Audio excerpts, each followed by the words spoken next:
ایک شعر ہے اس کی وضاحت تھوڑی سی کر دیں کہ وہ صحیح ہے کہ نہیں. ایک الفاظ کہے جاتے ہیں مندر ٹھا دے مسجد ٹھا دے دل نک سیدھا ٹامی دل وچ رب وسدا. اے اتھوں ہی گیا ہے شعر جہلم تو ہی. اے سیف الملوک دا شعر ہے. مسجد ٹھا دے مندر ٹھا دے جو کوئی ٹہندا ایک بندے دا دل نہ ٹاویں دلاں وچ رب رہندا. تو یہ بات ٹھیک ہے. جامعہ ترمذی میں ابو داؤد میں حدیث ہے کہ اللہ تعالیٰ کے نزدیک ایک مومن کے دل کی حرمت جو ہے نا وہ اس سے بڑھ کر ہے کہ کوئی شخص کعبے کی اینٹ سے اینٹ بجاتا ہے. ٹھیک ہے, ان معنوں میں تو یہ بات ٹھیک ہے. اور اگر اس سے کسی کی اور کوئی شیطنت مراد ہے کہ جی مسجداں بھی ٹھا دو نمازاں پڑھنے کی کوئی لوڑ نہیں بس بندیاں نو خوش کرتے رہو جو این جی اوز کرتی ہیں اور اسی نام پہ صوفیانہ بھی بندے اپنے گرد لگائے تو یہ تو بالکل کفریہ مطلب ہے. اگر یہ مطلب میں ایماندار ہوں میں نے دونوں مطلب بتاے ہیں. ایک بتا کے میں کسی کی فیور نہیں کر سکتا اور ایک کا کہہ کے میں کسی کو جو ہے معاف بھی نہیں کر سکتا. ٹھیک ہو گیا. وہ کلک ریکارڈڈ ہے یار, بار بار نہ پانی میں دانی نہ مارو. مشکات میں مکان بھاری یا منحوس ہونے کی وجہ سے گھر بدلنے والی حدیث کی وضاحت کر دینا. دیکھیں جی صحیح بخاری میں ایک حدیث آئی ہے وہ آؤٹ آف کانٹیکسٹ کوٹ کی جاتی ہے. بخاری شریف میں جب بھی آپ نے کوئی حدیثیں پڑھنی ہے نا ان کے سارے طرق ایک جگہ جمع کیا کریں. مکتبۃ الشاملہ میں اگر آپ بخاری کی حدیث کا نمبر دیں گے نا اس نمبر کے جتنے باقی طرق ہیں نا ان کے نمبر بھی اینڈ پہ آ جاتے ہیں. اور جو داؤد راز صاحب کا پی ڈی ایف 8 جلدوں والا ہے نا اس میں بھی نا اس کی عربی کے اینڈ پہ نا اس کے باقی طرق بھی آ جاتے ہیں. یہ جو حدیث ہے نا اس کے آپ باقی طرق بھی نکال کے دیکھیں کہ نبی صلی اللہ علیہ وآلہ وسلم نے فرمایا کہ اگر کسی چیز اس میں الفاظ ہیں کہ نہ بدشگونی کوئی چیز ہے نہ کوئی نحوست چیز ہے, اگر نحوست ہوتی تو 3 چیزوں میں ہوتی, بیوی میں مکان میں اور گھوڑے میں.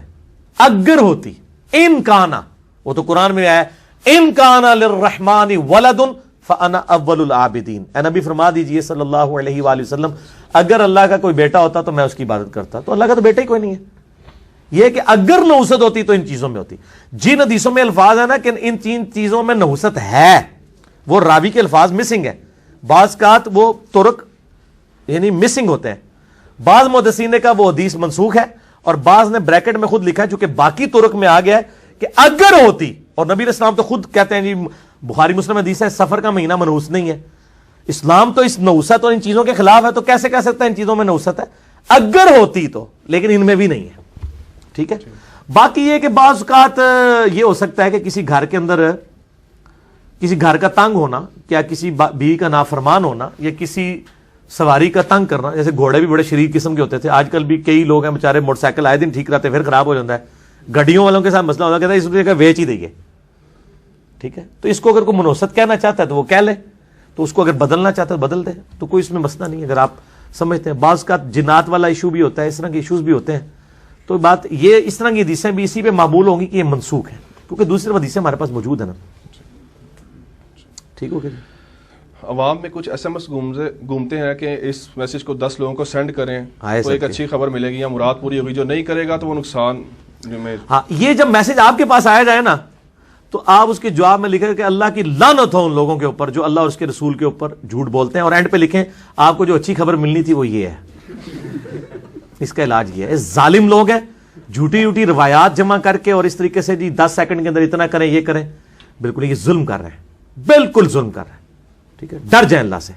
اچھا بھائی, ایک اور ہمارے یہاں وسوسہ بہت زیادہ ہے کہ کیا بلی کے رونے سے نحوست ہوتی ہے؟ اکثر لوگوں کا عقیدہ یہ ہے کہ جہاں بلی روتی ہے وہاں کوئی نہ کوئی فوت ہوتا ہے. اچھا, تو اس تھوڑا سا عوام الناس کو ذرا اس حوالے سے. تو میرے بھائی ان کو بتائیں کہ بھی کئی ایسی جگہیں جہاں پہ بلیاں نہیں ہوتی ہیں تو وہاں بندے کیوں فوت ہو جاتے ہیں. کئی علاقے ایسے ہیں جہاں پہ بلیاں موجود نہیں ہیں یا جن کے گھروں کے اندر بلیاں موجود نہیں ہیں تو وہ کیوں مر جاتے ہیں. بالکل جھوٹا کیتا ہے. یا کوا آ جائے تو یہ ہو جاتا ہے, کالی بلی راستہ کاٹ دے تو یہ ہو جاتا ہے, نحوست ہو جاتا ہے. کوئی کچھ بھی نہیں ہوتا. اسلام میں اس کی کوئی اہمیت نہیں ہے, نہ سائنس اس کو سپورٹ کرتی ہے نہ اسلام. سب جھوٹ. یہ سارا کچھ ہندوؤں کے ساتھ رہنے کی بے برکتیاں ہیں, برکات نہیں بے برکتیاں, کہ وہ چیزیں ہمارے اندر ٹرانسفر کر گئی ہیں. مرچوں کے ذریعے نظر اتارنا یہ جو وارا جاتا ہے غلط ہے, بالکل غلط ہے. یہ تو ہندوؤں سے ٹرانسفر ہو. نظر اتارنے کا طریقہ تو بتایا گیا نا, صحیح بخاری میں نہیں آتا کہ نبی علیہ السلام جو ہے وہ حضرت حسن حسین کو نظر بد سے محفوظ کیا. اعیذکما بکلمات اللہ التامہ من کل شیطان وہامہ ومن کل عین لامہ. اور کہتے تھے کہ ابراہیم علیہ السلام اپنے 2 بچے اسماعیل اور اسحاق کو اسی ذریعے سے نظر بد سے بچاتے تھے، اور میں اپنے 2 بچے حسن و حسین کو بچاتا ہوں. ابو داؤد میں بھی حدیث ہے، بخاری میں بھی ہے، میرے یہ کربلا والے پیپر میں بھی میں نے لکھی ہوئی ہے. تو یہ ہے. اور آخری 3 صورتیں 3 بار پڑھ کے نظر اتارنے کے لیے اور ان چیزوں سے بچانے کے لیے بہت زبردست ہے.